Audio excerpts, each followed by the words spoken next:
छत्तीसगढ़ में नक्सलवाद को लेकर सबसे ज्यादा सवाल ये उठ रहा है कि जिस तरह से प्रदेश में ये डेडलाइन दे दिया गया है और पूरे देश में ये डेडलाइन देश के गृह मंत्री के द्वारा दिया गया है कि 26 मार्च में नक्सलवाद को देश से खत्म कर दिया जाएगा, तो उसमें सबसे बड़ा फायदा होगा छत्तीसगढ़ को। इन तमाम मुद्दों पर बातचीत करने के लिए हमारे साथ हैं बस्तर के आईजी पी. सुंदरराज, जो लंबे समय से छत्तीसगढ़ में और खास करके बस्तर में अपनी सेवाएं दे रहे हैं। और आप सीधे आपसे यही जानना चाहूंगा कि 2000 से पहले आप यहाँ पे एसपी भी रहे, डीआईजी भी रहे और आप आईजी भी रहे, तो नक्सली का पीक आवर कैसा था और डाउन अर्थ को कैसे देखते हैं, कितना डिफरेंस आया? बस्तर को बाहर की दुनिया में नक्सल आतंक के कारण से, नक्सल गतिविधि कारण से जाना जाते थे, लेकिन अभी वर्तमान में काफी हद तक स्थिति अभी परिवर्तन होते आ रहा है।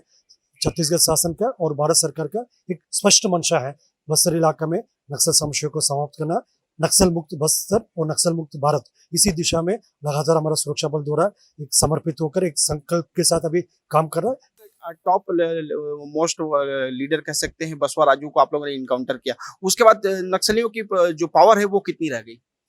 प्रतिबंधित एवं सीपीएम मोदी संगठन के जो सरगना है बसवराजू गंगन्ना, जिसके 21 मई को जिला नारायणपुर के अबुझमठ जंगल अंतर्गत हमारा सुरक्षा बल सदस्य द्वारा उनका डेड बॉडी को मुठभेड़ के पश्चात रिकवर किए थे। उनके साथ साथ टोटल 27 माओवादियों के डेड बॉडी को सुरक्षा बल ने मुठभेड़ के पश्चात रिकवर किए गए थे। वो दिन नक्सलवादी अभियान के इतिहास में काफी एक निर्णायक और महत्वपूर्ण दिन है, क्योंकि पूरा संपूर्ण सीपीएम मोदी संगठन का जो सरगना है, उनके जो जनरल सेक्रेटरी का मार गिराया गया, उससे नक्सलवाद का जो अंत काफी निश्चित और काफी निकट नजर आ रहा है। बसवा राजू को मार गिराया वो निश्चित रूप से दूसरे प्रदेश का था। अभी छत्तीसगढ़ एट प्रेजेंट टाइम जिस तरह से नक्सलिज्म को जो मूवमेंट कर रहे हैं, उसमें क्या मास लीडर कोई छत्तीसगढ़ से है या अभी में जिसको मार गिराना बचा है?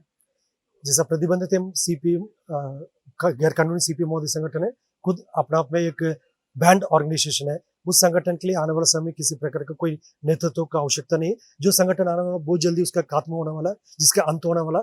बसवराजू के पश्चात किसी और नेता का, किसी और महासचिव को उसका आवश्यकता नहीं। और मेरे जानकारी अनुसार बसवराजू इसका सीपीएम मोदी संगठन का इतिहास में आखिरी महासचिव होगा, क्योंकि ये संपूर्ण संगठन आने वाला बहुत जल्दी उसका समापन होने वाला है। बड़ा नाम आता है हिड़मा, माडवी हिड़मा, उसका एनी कोई ट्रेस लोकेशन?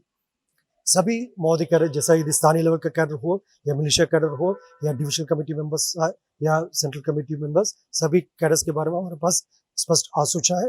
उसी आधार पर लगातार अभी सर्च अभियान भी जारी है और उसके परिणाम भी सबके सामने है। सवाल में लूंगा, इन 2 सालों में कितने नक्सली मारे गए और कितनों ने आत्मसमर्पण करके मुख्य धारा से जुड़ा है? यदि वर्ष 2024 और 2025 का भी विगत 4-5 महीने की यदि बात करेगा, इस अवधि में लगभग 400 से अधिक सीपीएम मोदी संगठन का कैडर्स के डेड बॉडी अलग अलग मुठभेड़ के पश्चात रिकवर किए गए थे और 1400 से अधिक जो सीपीएम मोदी संगठन के जो कैडर्स है, हिंसा छोड़कर समाज के मुख्य धारा में शामिल होने के उद्देश्य से आत्मसमर्पण किया, उनका भी पुनर्वास का काम की जा रही है। थैंक यू सर, हमसे बात करने के लिए।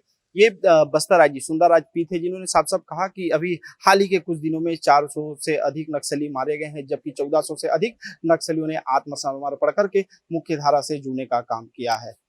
Ajay Soni, the press Hindi, Bastar.